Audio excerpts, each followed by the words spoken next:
Assalamualaikum warahmatullahi wabarakatuh. Selamat pagi pemirsa.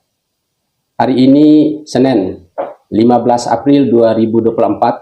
Kembali lagi program Bincang-Bincang Metro Dompu Channel.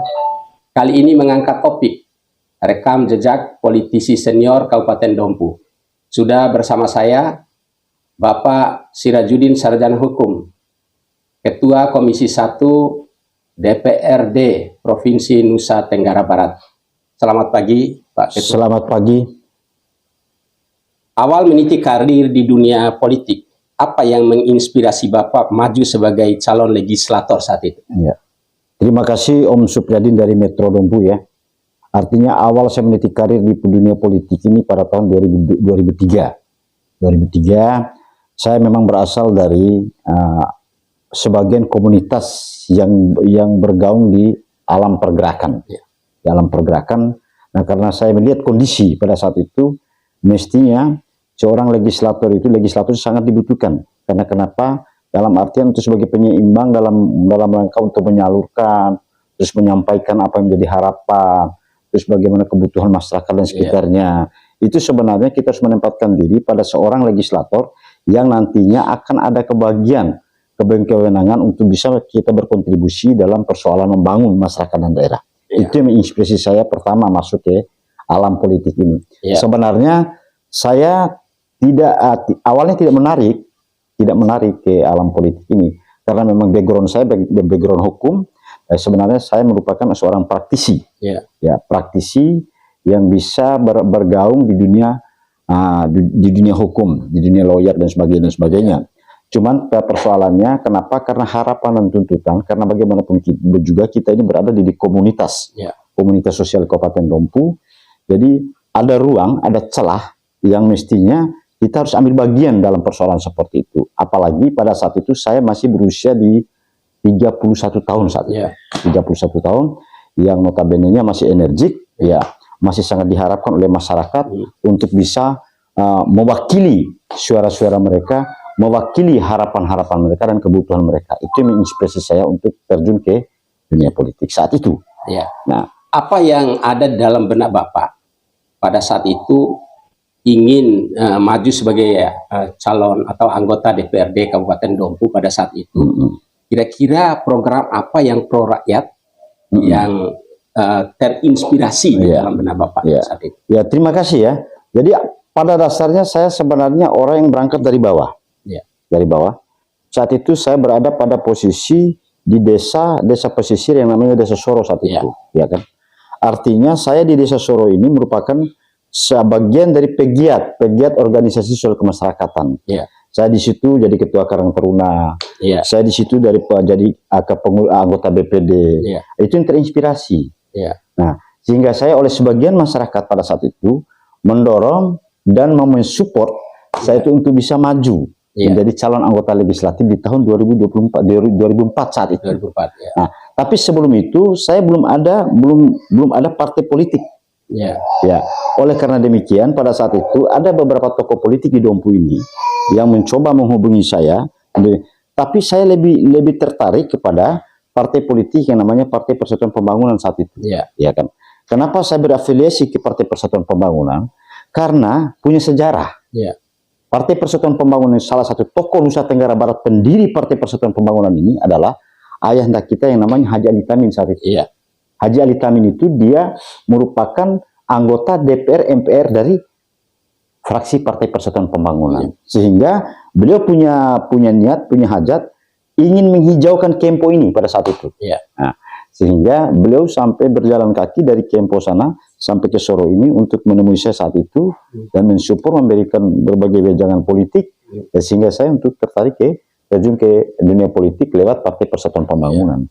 Itu yang menginspirasi saya masuk. Itu yang pertama. Terus yang kedua, kan tidak cukup kita hanya bergerak katakanlah seperti ini, yang walaupun di organisasi sosial kemasyarakatan di Karang Taruna, di BPD itu kan skala desa skala desa.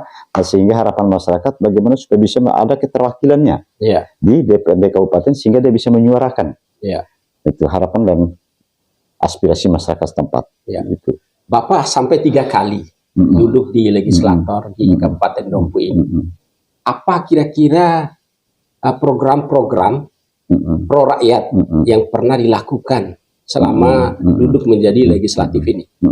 Ya, terima kasih. Jadi maksudnya begini, sebelum kita berada di posisi legislatif, jadi anggota DPRD sebelumnya, masyarakat ini hanya tahu, hanya bisa menyebut anggota DPRD, tapi bagaimana sebenarnya kiprah anggota DPRD di tengah-tengah masyarakat. Ya.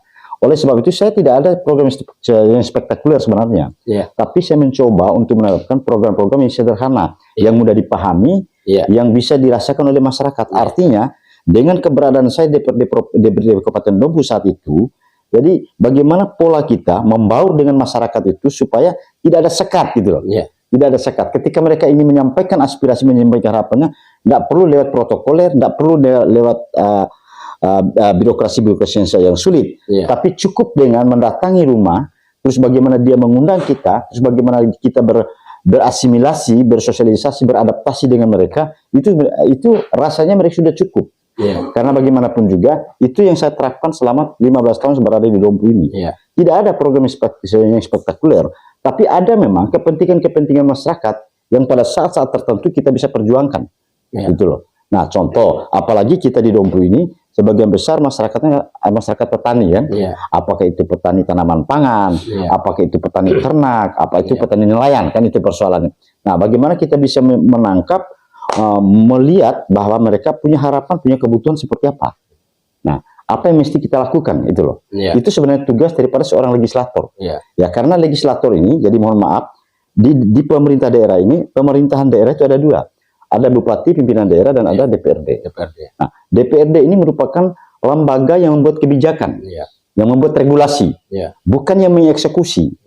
Yang mengeksekusi itu adalah eksekutif. Jadi perpaduan. Jadi apa yang menjadi pola pikir kita, konsep pikiran kita akan kita tuangkan dan akan kita sodorkan sehingga melahirkan sebuah dokumen APBD untuk bisa menjawab harapan dan kebutuhan masyarakat. Itu sebenarnya esensi daripada anggota DPRD ini. Setelah 3 kali menjadi anggota legislatif Kabupaten Dompu, setelah itu apa yang melatar belakangi Bapak sehingga maju sebagai calon di DPRD provinsi? Terima kasih Pak Supriyadin. Yang pertama, saya 15 tahun berada di DPRD Kabupaten Dompu. Posisi terakhir saya wakil ketua DPRD Kabupaten Dompu. Nah, artinya begini, sebelum saya mengarah ke sana, saya sebenarnya berasal dari orang-orang pergerakan. Nah, terus yang kedua, selama saya menjabat 15 tahun, alhamdulillah, saya bisa membangun hubungan dengan masyarakat ini secara lebih elegan dan tidak ada sekat. Dan kenapa saya harus hanya sampai 15 tahun? Karena saya punya harapan begini. Jadi dalam konteks dunia perpolitikan ini tentu ada konteks regenerasi. Jadi ada konteks estafet, itu persoalannya. Artinya kalau sudah 15 tahun karena masih banyak generasi, ya kan, yang mengharapkan sama dengan apa yang kita raih pada hari ini, tentunya kita harus memberikan ruang, ruang dan waktu kepada mereka untuk bisa mereka berkreasi gitu loh, untuk mereka bisa berkreasi. Ya. Yang menginspirasi untuk maju ke DPRD provinsi, karena kita di Dompu ini sangat membutuhkan figur ataupun wakil kita yang berada di provinsi. Dalam artian untuk bisa memperjuangkan harapan seluruh masyarakat Dompu, Bima dan Kota Bima ini supaya bisa terwakili. Nah, ada kita yang menyuarakan sebagai corong. Nah, sehingga saya tidak serta merta untuk maju ke DPRD provinsi sebenarnya, tapi mesti kita di politik ini tentu harus melihat rekam jejak. Tentu kita evaluasi. Saya di tiap periode dalam kontestasi di DPRD Kabupaten, jadi perolehan suara saya itu selalu meningkat. Awalnya saya masuk DPRD Kabupaten dari tahun 2004 itu dengan suara 500 lebih. Saat itu. Masuk 500 lebih. Pemilu 2009 untuk yang kedua, periode kedua, saya meraih perolehan suara itu 1.500 lebih. Artinya, secara grafik statistik, itu peningkatannya sudah berada di atas 200%. Nah, di terakhir, di periode ketiga saya di 2014, saya meraih perolehan suara 2.748 saat itu. Dari 1.500. Artinya, ada menunjukkan kenaikan yang cukup fantastis untuk itu. Nah, itu yang menginspirasi saya, sehingga saya pada pemilu 2019 berikhtiar dengan harapan izin dan ridho Allah Subhanahu wa taala untuk maju ke DPRD provinsi. Dan alhamdulillah hasil pemilu legislatif 2019, saya memperoleh suara 17.344. Ya. Saya merupakan suara tertinggi keempat pribadi saat itu, dan partai juga merupakan kursi keempat di dapil 6 dari 11 kursi yang ada. Ya. Setelah di DPRD provinsi dan di Dapu menjadi ketua Komisi 1, apa yang pernah dilakukan atau aspirasi masyarakat khususnya di dapil 6 ini yang sudah diakomodir oleh Bapak? Ya, terima kasih. Jadi begitu saya masuk di DPRD provinsi, alhamdulillah saya mendapat kepercayaan dari DPRD provinsi untuk menempati posisi ketua Komisi 1 DPRD provinsi. Ketua Komisi 1 itu komisi yang membidangi pemerintahan, hukum dan HAM.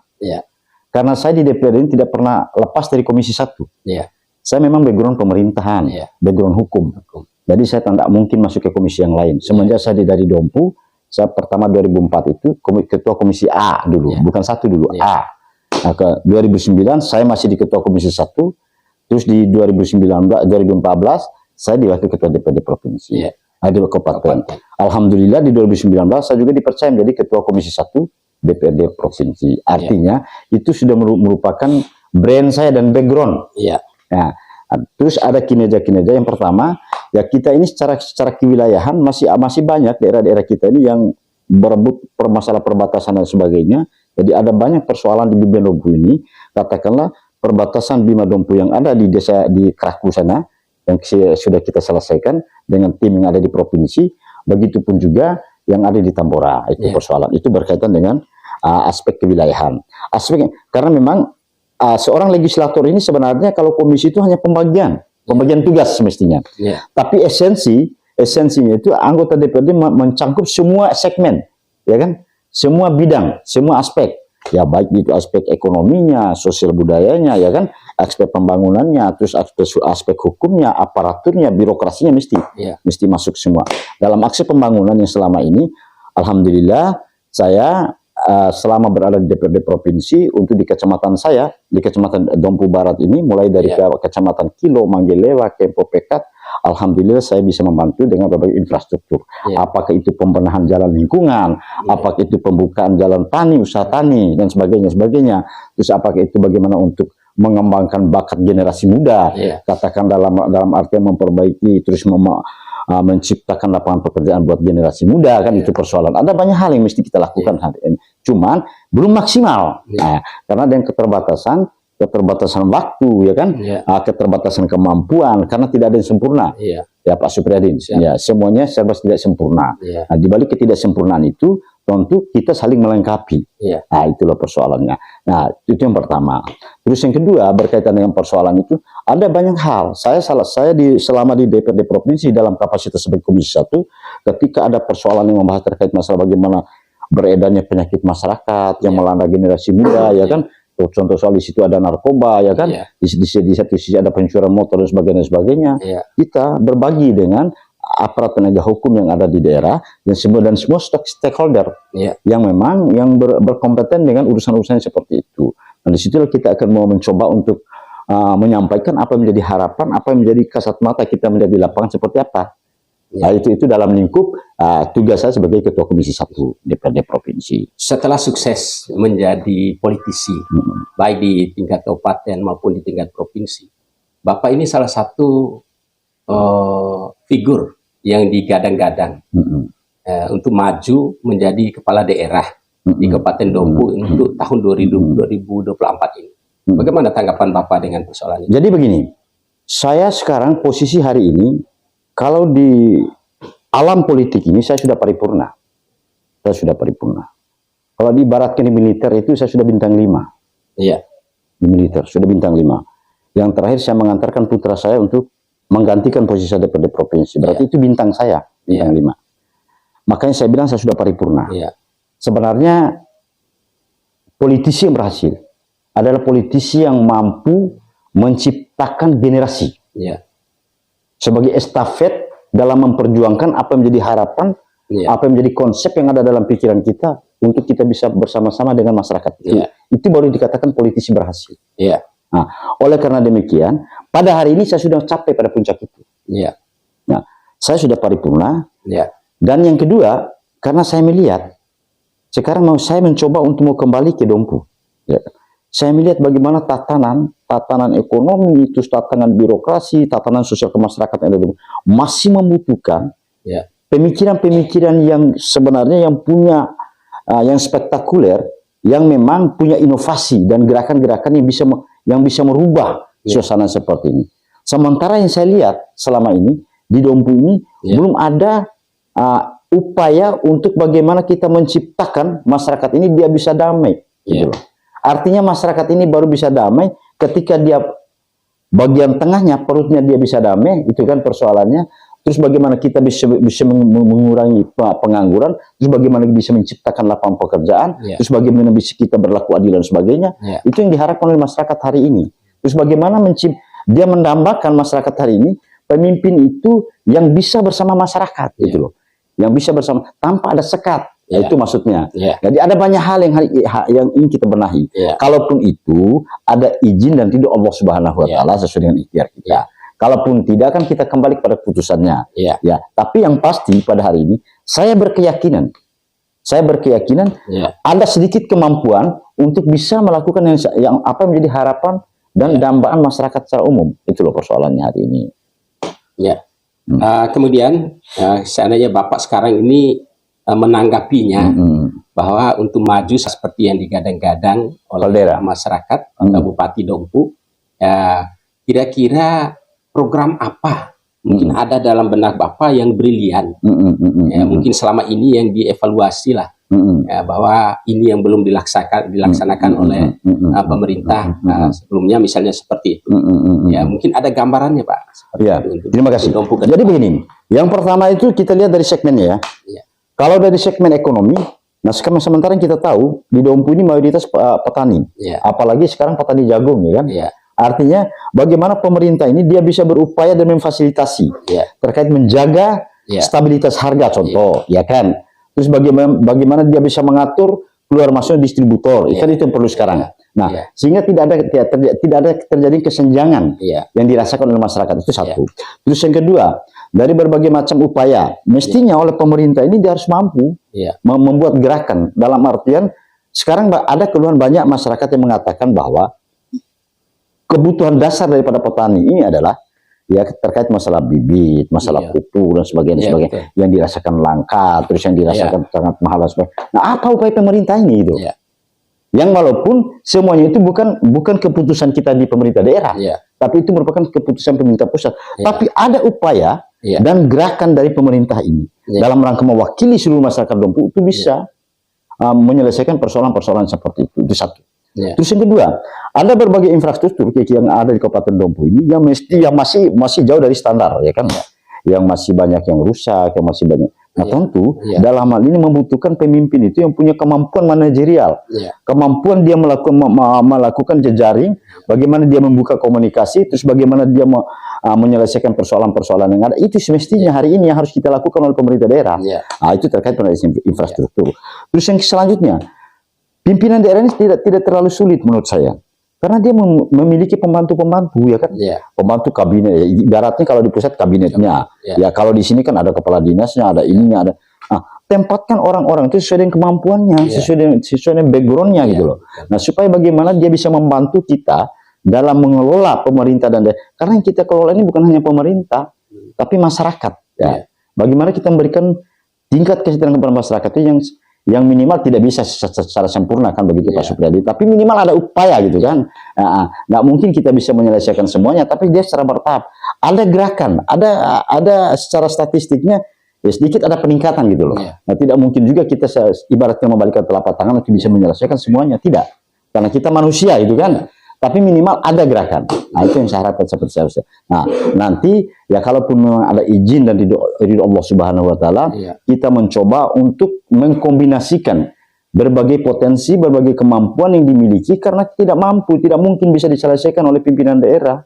Nah, tentu dengan semua stakeholder, tentu dengan semua potensi, dengan semua kemampuan yang ada di daerah kita berdayakan itu. Siap. Terakhir Pak, kesiapan Bapak baik moral maupun material untuk maju sebagai calon kepala daerah atau bupati Dompu pada saat sekarang. Ya, saya sih yang namanya saya seorang politisi, apapun tidak ada istilah tidak siap kalau saya. Siap, itu persoalannya. Cuman saya melihat dinamika ini, ya kan? Karena bagaimanapun juga kita mahfum secara bersama-sama bahwa ukuran Dompu Bima ini ya siap, yang pertama itu siap secara finansial. Itu kan? Siap secara finansial. Nah, yang mau calon hari ini ya orang secara finansialnya sudah memenuhi. Kan? Nah, tapi sebenarnya esensinya tidak cukup dengan kemampuan secara finansial. Ya kan? Nah, tapi bagaimana seorang calon pemimpin itu dia memiliki berbagai kemampuan, di samping kemampuan finansial tadi ada kemampuan secara keilmuan, ada kemampuan sesuai dengan harapan dan kebutuhan yang dinilai secara kasat mata yang ada di masyarakat, itu harus bisa dikombinasikan. Gitu loh. Nah, sekarang hari ini yang kita bicarakan, kalau di Dompu ini kesiapan secara finansial, kesiapan untuk bisa bagaimana kita bisa bayar orang untuk menang, kan itu persoalan hari ini. Tapi harapan saya, kemampuan secara finansial, bagaimana kita membawa finansial itu untuk masyarakat dan daerah. Nah, itu sebenarnya yang harus yang pas untuk itu. Nah, seksinya seperti itu. Nah, sekarang persoalannya, hari ini kalau ditanya saya siap gitu loh. Nah, tapi kita ini hanya sebatas ada keyakinan, berikhtiar, dan keputusan yang maha kuasa itu merupakan penentu hari ini. Semoga apa yang kita dambakan, apa yang kita harapkan, apa yang kita ikhtiarkan sesuai dengan niat kita yang tulus, insya Allah akan diijabah. Mungkin ada harapannya untuk masyarakat Kabupaten Dompu. Ya, harapan saya karena kita di tahun 2024 di tahun politik, ya kan, tahu bagaimana kita menentukan sikap untuk memilih pemimpin kita 5 tahun ke depan, tentu dengan pemikiran yang cerdas, ya kan, pintar-pintar memilih pemimpin yang nanti pemimpin itu akan bisa berkontribusi balik kepada pemerintah dan daerah serta masyarakatnya. Nah, makanya saya sangat berharap supaya dalam pelaksanaan pilkada yang insya Allah akan dilaksanakan pada bulan 27 November 2024 itu, kita masyarakat Dompu secara umum ini harus lebih jelas, lebih paham, lebih representatif, lebih rasional untuk melihat calon pemimpin yang nantinya bisa membanggakan daerah masyarakat, baik di dalam daerah maupun di luar daerah. Itu terima kasih Pak Ketua. Pemirsa, demikian bincang-bincang kita bersama anggota DPRD Provinsi Nusa Tenggara Barat atau Ketua Komisi 1 DPRD Provinsi Nusa Tenggara Barat, Bapak Sirajuddin, Sarjana Hukum. Ya, semoga bermanfaat. Kita kembali lagi ke Metro Dompu Channel. Selamat pagi. Wassalamualaikum warahmatullahi wabarakatuh. Waalaikumsalam.